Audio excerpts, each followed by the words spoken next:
Hola, bienvenidos a una nueva clase de sistemas de representación en arquitectura. Mi nombre es Dalma Fernández y los invito a ver la clase práctica sobre perspectivas. Vamos a trabajar especialmente sobre las perspectivas a un punto de fuga, en este caso, y también vamos a dar algunos ejemplos sobre croquis o dibujos a mano alzada. Siempre dentro de la normativa que nos regla el tema de proyecciones cónicas, que es la norma IRAM 4540-2, en donde entendemos a la perspectiva cónica como una representación gráfica que se asemeja a la visión del ojo humano. ¿Sí? La proyección cónica nos da una apariencia visual realista del objeto. Antes de arrancar en la parte práctica de las perspectivas, vamos a recordar los componentes que ya vimos en la teórica. Primero vamos a tener un objeto a representar. Luego vamos a tener un observador, que es quien mira ese objeto a representar. Y el observador lo mira con un cono visual. ¿Qué es esto? Cuando yo descompongo esta volumetría en el sistema Monge, veo que de costado el observador, por convención, mira con un ángulo de 30 grados. ¿Sí? Y cuando yo veo a este observador en la vista superior, al sumarse los dos ojos, veo que el ángulo de visión ya empieza a ser de 45 grados, en este sentido. Entonces, ¿qué es importante? Bueno, cuando ubiquemos el observador, que su cono visual contenga en los dos casos, o sea, contenga tanto en vista lateral como en vista superior, al objeto a representar.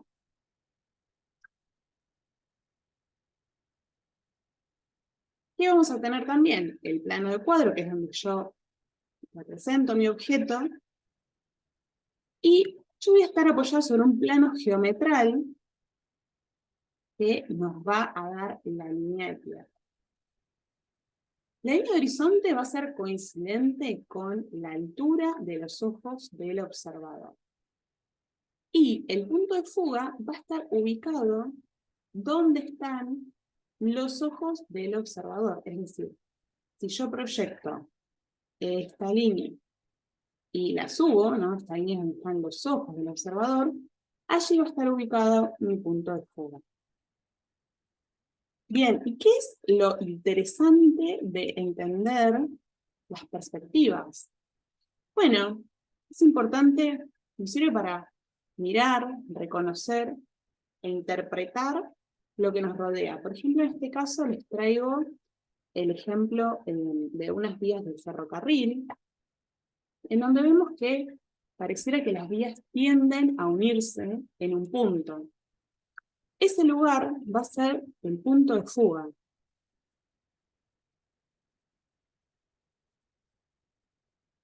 Allí va a estar, vamos a ver que este punto de fuga está ubicado en la línea de horizonte y que todos los elementos que componen esta imagen tienden a ir hacia ese punto de fuga, como en este caso, los cables de tensión. Bueno, ¿qué pasa en estas otras dos imágenes, que son fotografías interiores de una vivienda?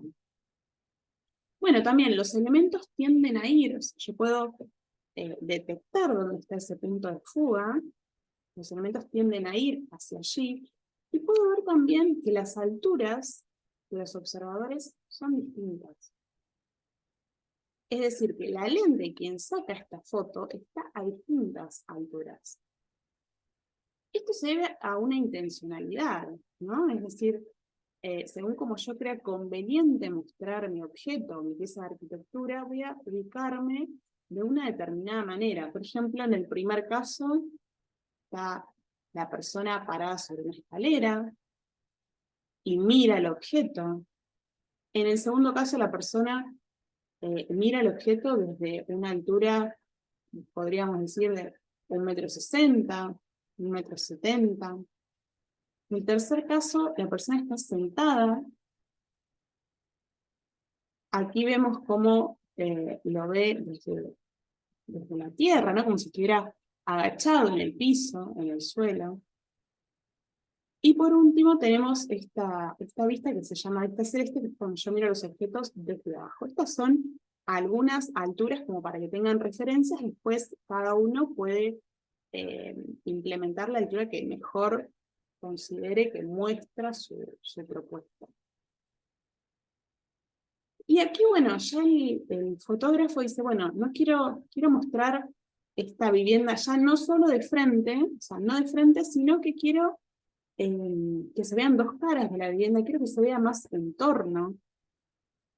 Y el observador gira en relación al objeto, gira en relación a la vivienda, y cuando intuitivamente tiramos estas líneas amarillas, que son los que arman la caja, la cáscara de la casa, vemos que van hacia dos puntos de fuga. Entonces, este sería el caso de una perspectiva a dos puntos de fuga.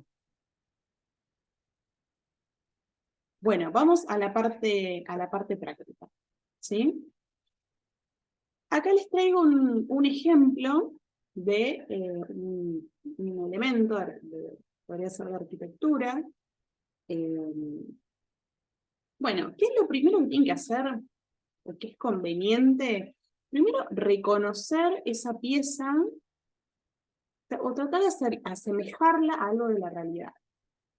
Entonces, bueno, miran que esta pieza mide 4 de alto, 4 metros de alto, por 6 de largo, por 2 metros de profundidad. Entonces, podrían decir que esta pieza podría pasar una persona por abajo, por ejemplo. Pareciera que esta pieza se asemeja a un pórtico. Entonces, una vez que tienen comprendido su elemento, van a agarrar una hoja borrador y van a ubicar al observador. Recuerden que el observador debe mirar al elemento, al objeto, a la pieza, en vista lateral con un ángulo de visión de 30 grados. ¿No? Es decir, fíjense que acá arriba llega justito a contener al elemento. O sea que esta distancia estaría bien. Y luego, cuando yo miro el observador desde arriba, tiene que ver al objeto con un ángulo de 45 grados. Hacemos como el doble check, vemos que el observador en los dos casos ve al objeto.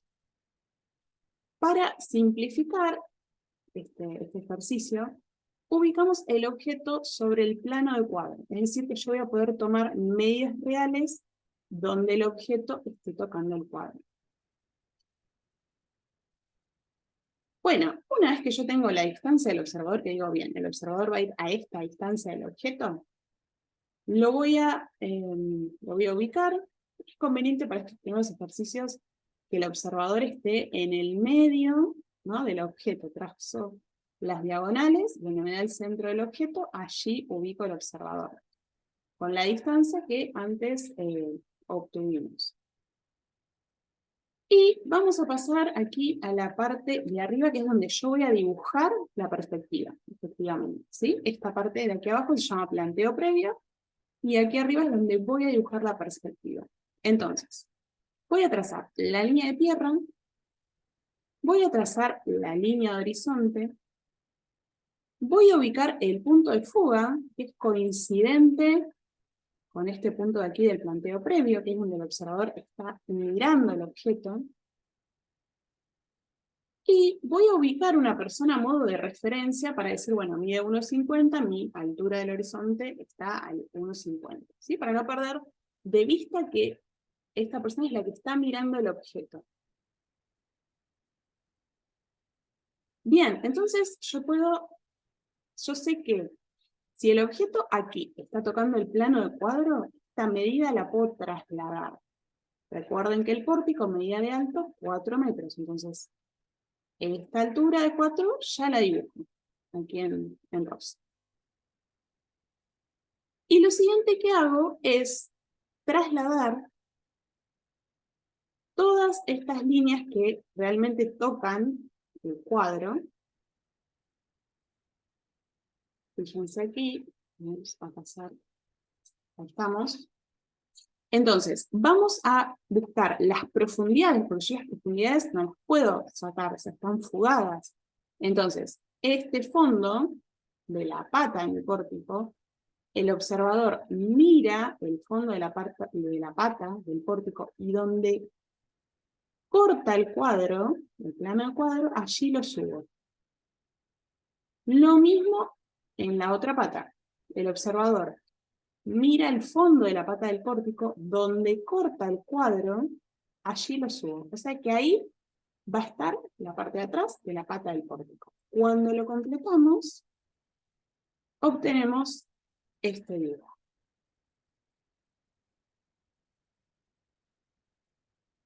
Si ustedes quisieran hacer el mismo ejercicio con el método a 2 puntos de fuga, que es el que ya vimos en el otro video, pueden también plantearlo al costado en la misma hoja A3 para ir practicando el armado de esta pieza.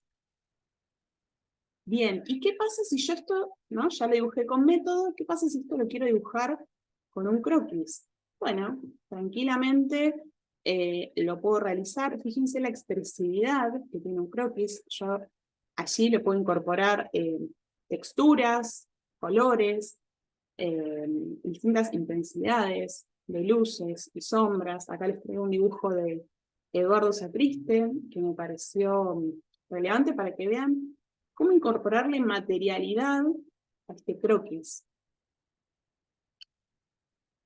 O estos otros ejemplos, vemos una calle, podríamos ver también cómo, ¿no?, los cables, cómo las viviendas van tendiendo hacia un punto de fuga, o en este otro caso, cómo me sirve la perspectiva para contar mi proyecto de arquitectura. ¿Qué es importante cuando uno trabaja un croquis? Bueno, tener herramientas, por ejemplo, un lápiz que nos resulte cómodo para trabajar, tener un buen soporte para hacer el dibujo, mantener una buena postura, o sea, encontrar un lugar cómodo de trabajo y, sobre todo, bueno, diagramar el espacio donde vamos a hacer el dibujo y empezar a construir nuestra técnica, nuestra manera de hacer dibujos. Fundamental el uso de la proporción a la hora de hacer un croquis, porque por más que sean a mano alzada, recuerden que hay que mantener la proporción, hay que mantener las relaciones de escala. Y acá les traigo el mismo pórtico dibujado por mí, ¿sí? A manera de croquis, en donde van a ver que le incorporé algunos elementos como entorno, vegetación, follaje, grafismo a este elemento, a este pórtico. Incorporé la figura humana, luces y sombras, unos pajaritos, ¿no? Un poco de vida a este elemento para que ya no nos quede como una especie de, bueno, de pieza abstracta, sino que empiece a ser un elemento de la arquitectura que nos sirve para contar, ¿no? Que esta imagen realmente nos sirva para contar una espacialidad. Entonces, un poco como tarea, les dejamos esto de empezar a investigar, bueno, a ver de qué manera puedo hacer un grafismo, de qué manera puedo contar este elemento, cómo se dibujan los árboles, cómo dibujar personas. Cada uno tiene que ir encontrando su manera de representar. Tengan en cuenta que este croquis es un dibujo rápido, a mano alzada, pero los elementos básicos de la construcción de una perspectiva siguen siendo las mismas, ¿sí? Yo voy a tener una línea de tierra, y aquí la dibujé, voy a tener una línea de horizonte por aquí, o sea, planteé una altura del observador, y mantuve las proporciones, digo, si este elemento mide 4, trato de mantener esta proporción de 4 metros. Bien, ¿qué tenemos que tener en cuenta cuando hacemos perspectivas? A veces cuando terminamos de dibujar estas perspectivas a mano alzada, resulta que algo nos hace ruido, no nos termina de cerrar o de convencer. Bueno, ahora que nosotros sabemos la técnica de la perspectiva y sabemos que va todo, en este caso es una perspectiva a 2 puntos de fuga, podemos decir, bueno, esta perspectiva no tiene las aberturas bien fugadas, ¿sí? Porque no tienden a ir todas hacia el mismo punto de fuga. Entonces, de esa manera podemos corregir muy rápidamente un dibujo en donde vemos que la cáscara, ¿no?, de la casa, de la vivienda está bien planteada. Hay todo un follaje, hay una figura humana que está sobre la línea de horizonte, bien ubicada, pero bueno, ajustamos las aberturas y este dibujo va a ganar en realismo y en calidad.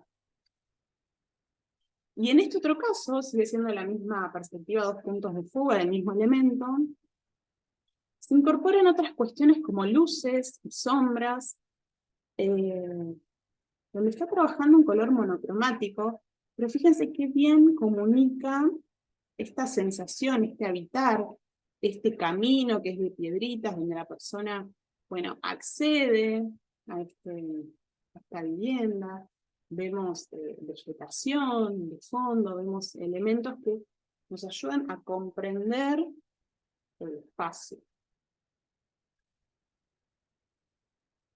Sin olvidarnos, por supuesto, del uso del color, el uso de rotuladores, por ejemplo. Lo que tiene interesante del croquis es que podemos utilizar todas las herramientas que consideremos necesarias de vuelta para contar nuestra pieza de arquitectura. Pueden ser rotuladores, acuarelas, lápices de colores, o sea, técnicas mixtas. Y sin olvidarnos también de las nuevas tecnologías. Programas como el SketchUp, que nos sirven para también de una manera rápida levantar una perspectiva y contar nuestro proyecto. Les dejo aquí algunas referencias bibliográficas y bueno, les agradezco por haber compartido esta clase conmigo. Nos vemos en la siguiente.